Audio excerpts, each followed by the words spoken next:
Hello and welcome back to Simply Radical. This is part 2 in my series on Lenin, State, and Revolution. So if you haven't seen the first one, you're probably gonna be confused. Even if you have, go watch it again for me please, I would like the views, thanks. This episode covers chapter 2, the experience of 1848 to 51. Let's fucking go.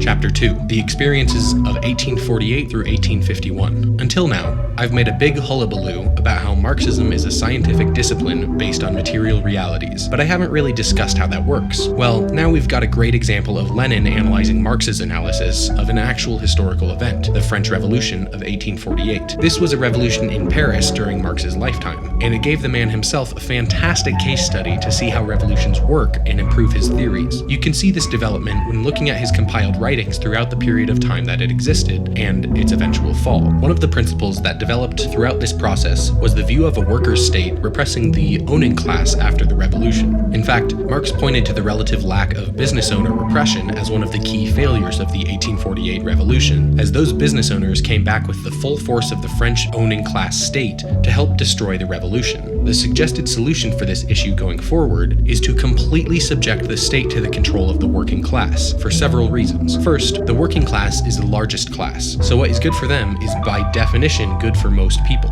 Secondly, the business owner class oppresses not only the working class, but also other classes of people such as peasants and the lumpen proletariat. And by creating a working class state that represses the business owner class, the lives of the peasants and the lumpen proletariat also get better. In fact, Marx characterizes the business owner class as a leech on the political economy of a country, and the repression of that class is analogous to removing the leech. In this analogy, social democrats would be doing what the leech asks and hoping it willingly detaches. During the course of the 1848 revolution, Marx also observed that the working class is uniquely suited to create a workers' state when compared with the lumpen proletariat and the peasants, as the working class is centralized, educated, and by definition, currently engaged in the production of the goods needed to sustain society. Lenin expands on this, saying that members of the white-collar working class have a special role to play, as they are especially well-educated and possess the disposable time and income to become aware and involved, but still possess the same material interests of the blue-collar working class.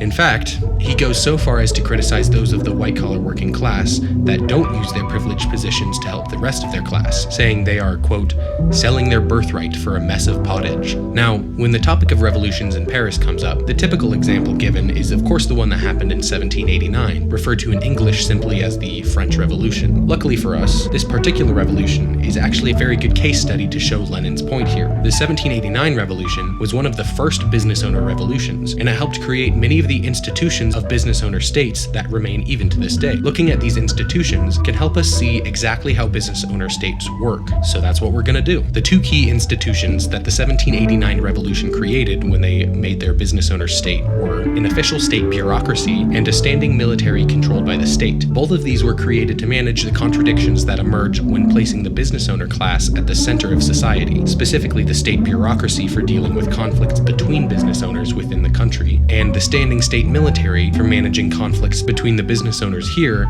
and other states and countries. At first, these states were kingly states, intent on destroying the revolution to return their own class of kings to power, but eventually this would come to mean managing conflicts between business owners from different countries. Quick side note, Marxists really like this word contradictions, but it can be kind of hard to find a good definition of it, so I'll try my best to explain it here. A contradiction is the conflict that comes up when two sets of contradictory incentives lead people to behave in opposite ways. For example, the material incentives of owning a company lead bosses to pay their workers less, so they can make more at the end of the day. Meanwhile, the material incentives of working for a company leads workers to want to be paid more because they need to pay for food and housing and, most importantly, weed. The contradiction here is the pair of conflicting material incentives. So, looking again at the business owner state, the contradiction that leads to the establishment of a state bureaucracy is conflict between business owners for property, copyright for instance. In modern business owner society, there's an entire segment of the state and the economy that is dedicated to hashing out the minutia of who owns which fake cartoon mouse. That's because the business owner that made the mouse and also other business owners would like to make money off of the mouse. But if they both use it, the mouse loses its uniqueness and profitability. So the state bureaucracy steps in here and makes a binding decision that both parties must respect even if they don't like it. So what's the contradiction that leads to the establishment of the army? Well, it's the same, but also different. Basically, it's the competition between domestic business owners and foreign business owners. Think about it. When the US goes into a foreign country, murders tens of thousands of their people, bombs them back into the Stone Age, and commits war crimes of biblical proportion on civilians, why do they do that? Money, obviously. US-based companies want to be able to extract and sell the natural resources of that foreign country, but the business owners of that country would prefer if they didn't murder them and steal their resources. Thus the aforementioned murder, bombing, and war crimes. The army is the boots on the ground that fights for the interests of their country's business owners. Now, the way that the business owner state manages these contradictions at home is by passing laws. We all know this. Now, let's for a second entertain Lenin's views of the legal system. In Lenin's view, the laws made by the state are inherently designed to restrict the actions of both business owners and workers, all while collecting a check from taxes and tariffs placed on people involved in that economy. So, by a strictly economic logic, the state is nothing more than a parasite on the two main economic classes of any given country, the workers and the owners. As you might expect, this strictly economic perspective of the state was and is popular among the working class ideology of anarchism,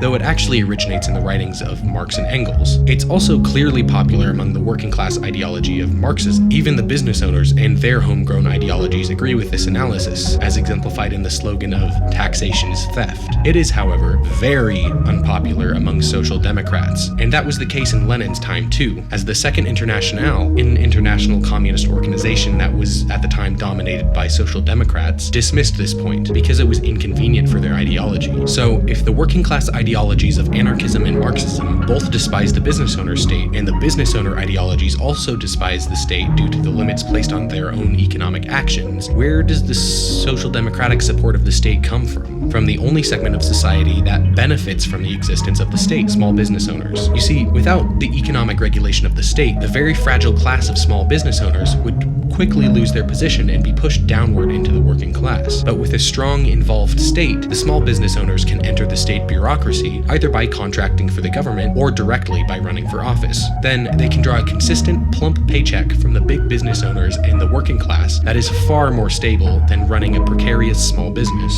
Now, if this analysis of the core incentives of politicians was correct, what you'd expect to see is that politicians would try to hold on to their cushy position by 1. Not actually fixing any of the issues that they're supposed to fix, 2. Staying in office as long as possible, and 3. Expanding the size of the state bureaucracy to give themselves and their family a steady paycheck. Now, I'd like you to credibly tell me that all three of these are not 10,000% the case for almost every single politician on Earth, so I can laugh directly in your face. The longer that this small business owner circle jerk goes on, the more and more unhappy the working class, who suffers the most under capitalism, becomes. So, protests become more common, larger, and more violent. Thus, the state's repressive forces, usually the police today, must continually grow to ensure that politicians don't lose their cushy spot. Now, for those of you who aren't familiar, this close examination of political realities and the identification of the economic incentives that create them is what Marxists are saying when they throw around the word materialism. This is why we're so pretentious in claiming that Marxism is a science and not merely an ideology, where liberals, both right and left, speak of what is morally right and wrong according to their own subjective thoughts. Marxists speak of what is happening and why, just like climate science or anthropology. Another characteristic of scientific disciplines is a continually evolving view based on the evidence available at the time. Marxism has this too. In my previous video where I attempted to communicate the contents of the Communist Manifesto, you might have noticed that we didn't discuss in much detail what is to happen after the Workers' Revolution, and that's because Marx didn't when he wrote it. Basically, the best he could muster was the next step would be the, quote, acceptance of the dictatorship of the proletariat. At that time, there hadn't been a revolution that reached that point, so there was no evidence to talk about yet, but it didn't remain that way for long. Thanks for watching. If you're new to this, let me know how I did. Does this make any sense at all, or are you more confused than you were before? If you're old to this, let me know what you think I missed, and leave your reading recommendations in the comments. If you made it to the end of this part, please negate the algorithm's distaste for communist content by liking and subscribing. If you're a freak, you can also ring the notification bell to see when I get around to uploading the next 4 parts of this monster video. I'll see you in hell. Lastly, but most importantly, the views expressed in this video are solely those of the book's author, Vladimir Ilyich Ulyanov, and do not necessarily reflect the views of the video creator. It has been made solely for educational and entertainment purposes, and the creator does not make any representation or warranties with respect to the accuracy, applicability, fitness, or completeness of the content within. Please don't hurt me.